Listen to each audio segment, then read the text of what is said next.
All right, music fans, welcome back. It is I, Dave, the Real Music Observer, observing real music in real time for real people just like you right there, and just like me.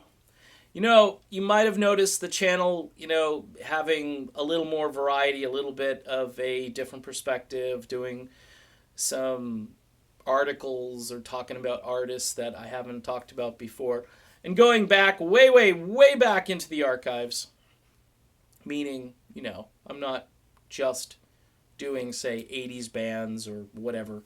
Uh, I've kind of laid off on talking about some of the new stuff for the time being because I'm kind of reaching like a crossroads.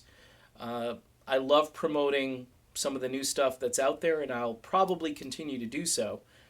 But I'm just discovering that there's a world of music that either I need more education on or I could immerse myself with for the rest of my life. And I really don't, and I don't want to sound like the fuddy-duddies who are just saying, that's it, I'm not going to listen to anything new, because believe me, I have playlists and Spotify and just a lot of new music that's in my sort of listening DNA.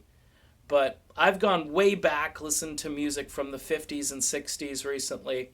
And a guy that I wanted to listen to more of because I know his influence, Sam Cooke, who had a rather short existence on planet Earth thanks to some woman at a hotel who, I guess in self-defense, shot the guy. And there's all kinds of conflicting information about it. If you look it up and research it, you're just going to scratch your head and think to yourself, why?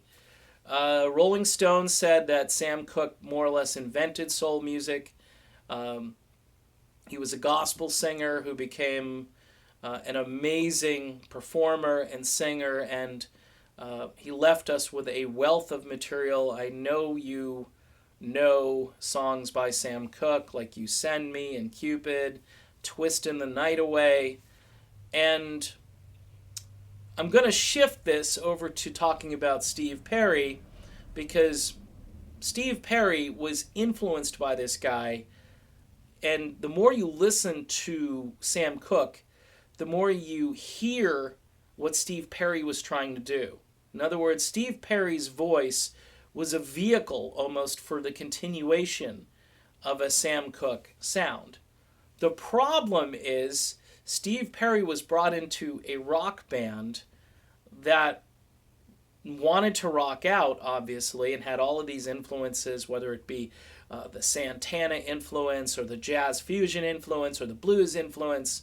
You can hear there are moments where the Sam Cooke thing comes forward and you can hear it. The way Steve did that holding of the note and then double phrasing on the same note, and that's Sam Cooke. It's Sam Cooke all the way.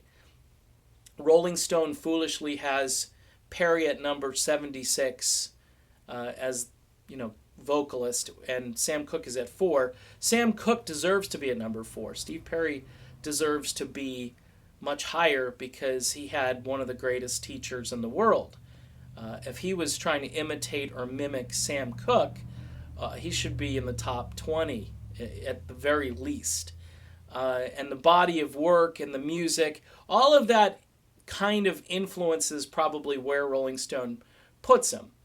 The other issue is Sam Cooke didn't have to sing any Tarzan notes, as I like to call them. He sang with understated power, with elegance. And by the way, you may say, well, this is my grandfather's music or my great-grandfather's music. Going back to listen to Sam Cooke, you put this music on and you're going to say to yourself, what the hell happened to music? You are. It's at a certain point, if you're mature enough and you're not just a headbanger, you're going to say to yourself, wow, what the heck happened? There's beauty, there's elegance. And look, I'm not saying you got to go out and buy all the Sam Cooke albums and sit down and infuse your brain with it. But it's been like documented as a fact that over the last 50 years or so, the amount of melodic content in music, meaning the way notes are put together to design songs, that melodic content has just collapsed in the last 50 years. That means all the stuff I listened to in the 80s was just a shadow of the stuff that was out in the 60s and the 50s. And now, and of course they're talking, how far it's just, and it's accelerated its pace downward. I was listening to this new song by this dude Ed Sheeran, who my son is telling me about, and he's got a tune out called Perfect. And I didn't hate it, by the way, which is strange. I didn't hate the song. It had a lot of good qualities to it, but it lacked kind of like the deeper soul of the music of Perry in the 80s, say.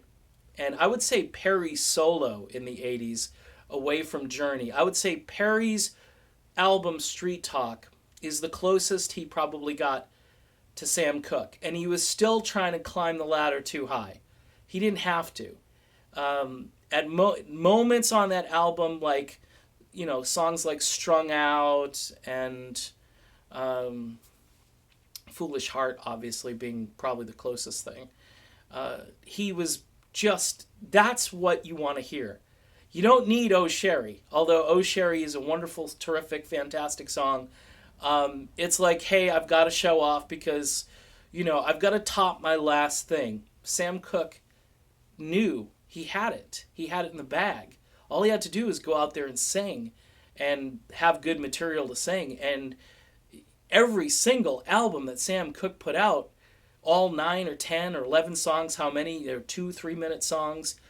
They're all like works of art.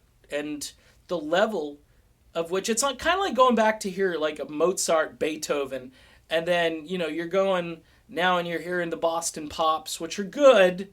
They're close. They take a lot of this music and they do it, and then they compose some originals and they play them out there, but they're not masterpieces. Okay? Sam Cooke, everything was a masterpiece. Everything was just, and it might not be your thing, it might not be your style, but that's not the point of this video. The point is, Steve Perry, he was taught from the best. He heard Cupid driving down the road and probably said to himself, that's what I want to do. That was inspiration. That's who I want to be. And you can hear it in the way he sings songs. So the hope that everybody has on this new album that may or may not be released, because I'm just being honest, it might not come out, but on anything that Perry could sing on, all he has to do is just be understated and be himself, because he's got the vocal characteristics to bring it forward, and he doesn't have to show off anymore. It's not about how high he has to sing, because all the stuff written for him in Journey was really hard to sing for the most part. There are a few songs here and there that are just mid-level, but that's why the vocalists over time have had so many problems, because night after night, it's brutal. And, I'm sure Sam Cooke could still, if he were still alive, I think he'd be really old right now, because he was, 33 when he died, so I don't think he'd be alive. I think he'd be like 86 or something, maybe. Tony Bennett's doing it. But the point is, Sam Cooke could probably have performed his own music for so many years and without a struggle, and people would still say he's the 4th greatest vocalist of all time. It's not about how high you sing or how long you hold the note. It's just the quality of singing, that gravitas, that self-assuredness. And Steve Perry got most of his from Sam Cooke. For the Real Music Observer, this is Dave, observing real music in real time. And I'll be back talking more. Bet you can't wait. I'll see you then.